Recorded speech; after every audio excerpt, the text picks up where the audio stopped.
Ruffles was the very first whale ID, J1. Granny, J2, is estimated to be 101 years old this year. And so that is a guesstimate on her age with all of the offspring that travel with her. Females are in charge of the pods. A male whale for an afternoon will go generally to another pod and breed. There is inbreeding within the pods, so but then he'll always come back and travel with his mother. So Granny is always the lead whale of all the groups of whales. She's always the very first whale that we always would see.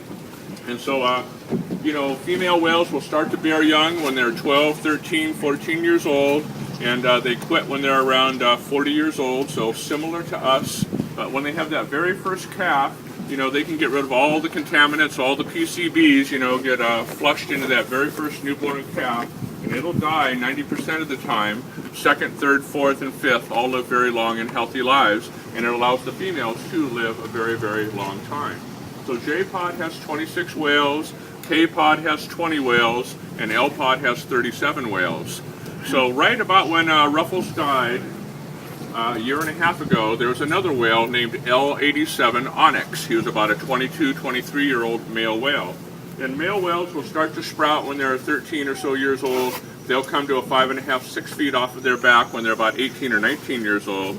So Onyx, L87, his mother died at about the same time that Ruffles died. And so he has adopted Granny and another whale named Spiden, J8, as his surrogate parents. And he's been traveling with J-pod for about the last year and a half. And then there are also 4 L-pod whales that have been traveling with J's. That L-pod was in a couple of days ago. They went out yesterday, but they were in a couple of weeks or so ago. And 4 L-pod whales have been also traveling with J-pod. So there's 31 whales in J-pod, and K-pod is out there today, 20 whales in K-pod. So, there's about 50, 51 whales out there. Now, sometimes they are all just in one big, can't believe it kind of group. But sometimes they can be very spread out. So where we're going to go today is down at the south end of San Juan Island. This area down there is also called Salmon Bank. And Salmon Bank is a point called Bay Area. And this is where the commercial fishing industry fishes. If there is an opening for commercial fisheries, it's also a very popular sport fishing area. And it's also a very popular spot for these whales to go fish. Now these guys, how do we find these guys? I was actually the hero of the day. This morning we were out on the outer island about 15 miles in that direction, and we picked up 48 camp kids and took them over to the mainland this morning. These whales travel up the west side of the San Juan, up through Canadian Gulf Islands, up to Vancouver, generally down the east side of Orcas Island, around the bottom, and they do this big 100-mile circle, about every 24 hours.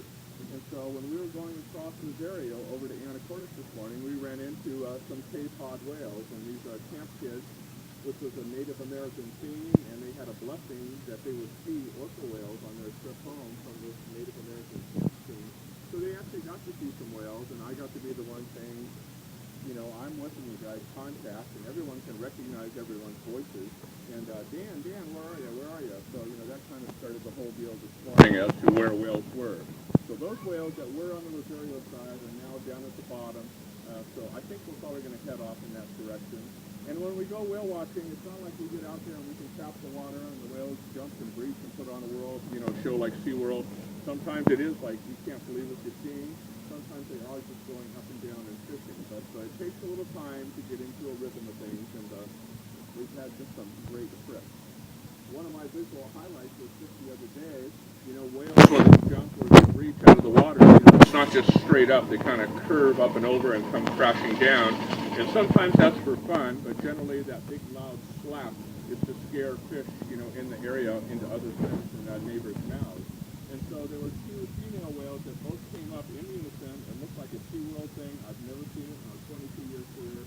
But they both came up, both curved towards each other. It was about a whale length apart, and both just came crashing down in unison. And no one got a picture of it on our boat. And it all burned into a mineral, images for me. And it's one of 2 pictures that I wish I would have gotten in my career. So when we're out there trying to take pictures and things, let's not just be looking through your iPhone the whole time. Let's not be looking through your iPad trying to take great pictures. Sometimes it's better just to step back and enjoy what's going on. Maybe find a postcard. There will be times, generally halfway through our tour time, more towards the end when you'll get into a little rhythm of things. Because whales will be up and down 3 or 4 times, 20 seconds apart. They'll be underwater for a minute or two, up and down 3 or 4 times, and you'll get into a little rhythm of what is going on out there. And it should be a nice trip for seeing seals and eagles and other wildlife today, so it should be a pretty well-rounded tour. And on our boat, up where Deb is, no more than 16 passengers at a time. That is an adults-only area up there. Everyone in the Orca Whales can be on side decks, up around the bow, on the upper deck. There's room for everyone to be outside. And up on that upper deck where Deb is right now, that white 55-gallon drum-like looking thing is a canister life raft. There's never been a loss of life on an American whale watch boat. No one has ever died or fallen off. But the water is cold. It's 48 degrees. I hate getting my feet wet. I don't swim very well, so I will be the last one in the life raft. And it is serviced and inspected every year with the Coast Guard in March. And also on that upper deck, a couple of orange life-saving rings. There's one in the wheelhouse, and there are 6 aids to flotation up on the bow, square cushions that you sit on. Anyone can throw those out, yell, shout, scream if somebody takes a tumble overboard. That has never happened, but anyone can throw those out. And the marine head down below, kind of in the front upper left part of the cabin, is pretty straightforward. Just shut the lid, hold the pedal down for about the count of 4 or 5. And we do have sugar and salt, soda fountains, hot and cold drinks on board. And that stuff is available kind of on the way out and on the way back. But if we're viewing wildlife and whales and things, that area is kind of, closed. And you're also welcome to ride with me up in the wheelhouse. That's where I steer the boat. You can go through those outside doors, not the little steps behind my seat, but come on up for 15, 20 minutes. And I like to visit with people. Don't just drop off the kids and walk away from the wheelhouse. I'm not a babysitting service. But it should be a great trip. We all have similar interests here today. There are people from around the world generally on the boat, and so you may end up meeting a newfound friend. And how we doing over there, Mary? Okay, maybe they're standing. Has everyone checked in with Mary over there?